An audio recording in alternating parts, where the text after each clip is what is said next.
Today I want to talk about my recent 4-day fast. And as you're probably well aware, I love to fast. So I've been hearing a lot of scuttlebutt lately and downplaying of the benefits of fasting. And I'm hearing things like fasting does not help with longevity, fasting causes muscle loss, it's not good to do fasting when you're over 40, over 50, and all these other things. And I'm sorry, but I dispute all of that.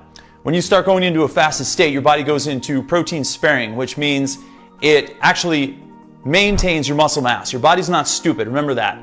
You don't magically start to break down muscle the longer you go into a fast. Actually, the complete opposite happens. When you start fasting, you have a tendency to lose a little bit more muscle, but the longer your fast goes, your body goes into protein sparing, which means it's going to hold on to your muscle fibers and all of the good tissue in your body, and it's going to ravage and utilize the bad tissue and the bad cells in your system for energy. That is called autophagy. That is one of the main reasons why I do fasting in the first place. It's for reversing the aging process. It is for reducing inflammation. It is for improving brain function, improving eyesight, reversing nagging injuries that have been occurring for many, many months and many, many years. These are the reasons why I do fasting, and it's why I do aggressive fasting and periodic longer fasts every so often in my life. And then on a daily basis, I do 16 to 18 hours, and I eat 2 meals a day, and I also do OMAD every now and then as well, which I did yesterday with my girlfriend. It was marvelous. We fasted for about 23 hours. I was starving after my workout, and once my workout was done, boom, my appetite started going down, my brain function started going through the roof, my energy started going through the roof, and here I am today, a day later, and I still feel high energy levels and high brain function. As you can see, I'm starting to get fired up. So, first things first, don't believe all the hype and all the fear about you're going to break down muscle and you're going to deteriorate and you're going to screw your chances of becoming like a long-living individual and human being. I don't believe that's true or accurate at all. For all this research that these experts and scientists and doctors are starting to shove down everyone's throats, I'm seeing an equal amount of research and science out there that says the complete opposite. What I suggest you do is find out what works best for you. My fasting strategy and protocol may not be the best protocol for you, but I want you to dip your toe in the water at least, find out what works best, and then go that direction and that route. First things first right there. Now, let me get to my 4-day fast. The biggest drawback I had was I got cold probably on day 2, and that normally happens anyway. Usually when I do a 48-hour fast, I start getting cold on the second day. It's 24 hours. I go to bed at night, I get up in the morning, and I'm shivering, I'm cold. I start working out, I'm totally fine. Here's the thing. You tend to get colder. It's just a byproduct of fasting. Usually if you go about anything over 24 hours for me, I start getting cold. So if you do like a 2-day fast, if you try to do a 3-day fast, if you try to do a 4-day fast, you're probably going to get cold. It's just the way it is, how the body works, it's physiology. Especially if you're lean like I am to start with and you don't have a ton of fat on your body. Now, the fear mongering out there about losing too much weight when you're fasting, I feel that's unheard of as well.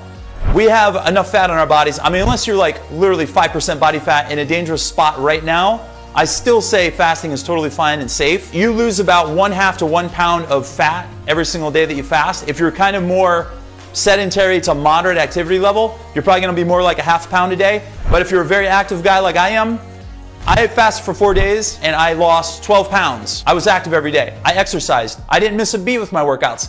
In fact, I want to talk about that. How did I feel when I worked out? Well, I drank water the whole time I was working out and while I was fasting, and I had 2 cups of herbal tea, and that was it. And then I had sea salt and water in between, and that was all. There was no like black coffee, there was no coffee with coconut oil in it and all these fancy things and all these like glam fasting tricks of the trade. I don't believe in all that stuff.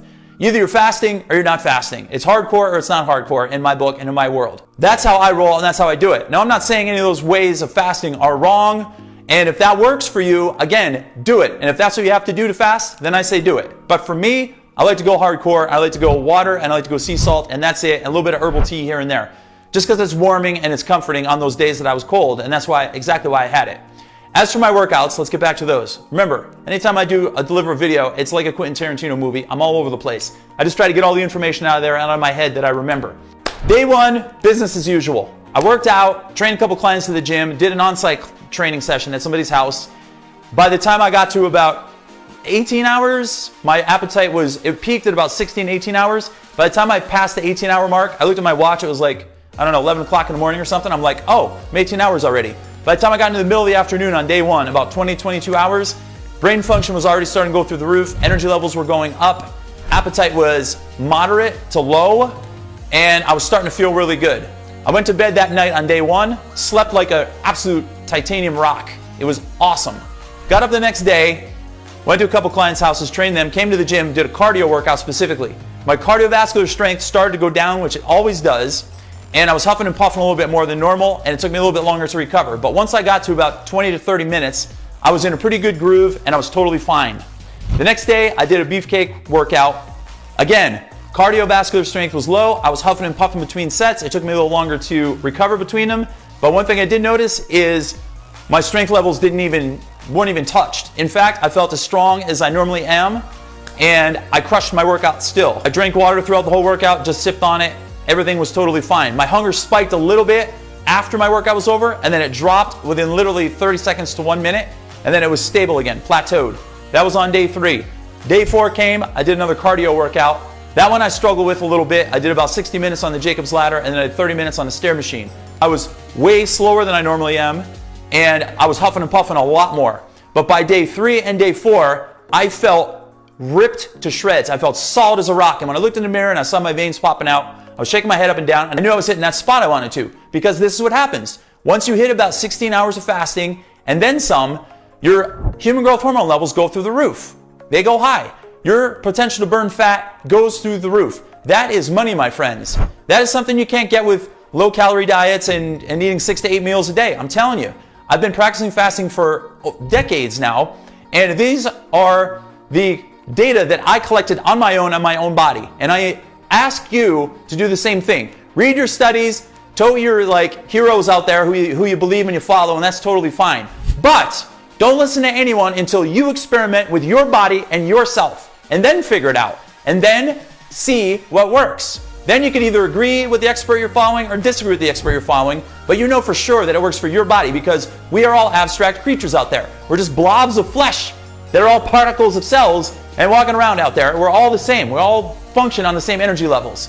But you got to do what works best for you. Remember that. Always honor your body. It doesn't matter what someone's doing down in the office, down the hall, in a different cubicle, and they're eating 6 meals a day, and that one over there is fasting, and that one's not, and this guy listens to this guy, and that guy listens to that guy. It doesn't matter. Work on what works for you. It's that simple. Bottom line is, I crushed the 4-day fast. I felt amazing. After it was over especially, I got a little bit tired during day 3 or 4. My workouts didn't even faze me. And when I came out of the fast, 2-3 days later, I felt like Superman. I was doing sprints on the curve treadmill, which is bodyweight operated, faster than I've ever done before. My strength levels went through the roof. I still felt jacked. My brain function was through the roof. I was still sleeping well, and I felt amazing. That is my personal experience with my 4-day fast. So I encourage you to try a fast yourself if you haven't done before. And if you've never fasted before, don't just jump into a 4-day fast. You're fooling yourself if you think you can do it, because you can't. I promise you that you can't. Start with 12 hours. Yes, 12 hours, 3 meals, no snacks in between. Do that for a couple weeks, get used to it. Bump it up by 1 hour after that. 13 hours, 3 meals, no snacks in between. Then go 14 hours, 3 meals, no snacks in between. Then go 15 hours, 3 meals, no snacks in between. Then go 16 hours and do 2 meals a day. No snacks in between. Then do a 24-hour fast once in a while, maybe once a month, and get used to that. And when you get to that point, then you're ready for a 48-hour fast or something along those lines, and doing a periodic longer fast. Once you get to that point, the sky's the limit. You're gonna love it so much that you're gonna wanna do longer fasts, and you're gonna wanna do them every now and then. So, that is my take. That's a 4-day fast recap for me. Let me know if you have any comments or questions, and please subscribe to our page, like this video, and share it to all your friends and family. Till next time.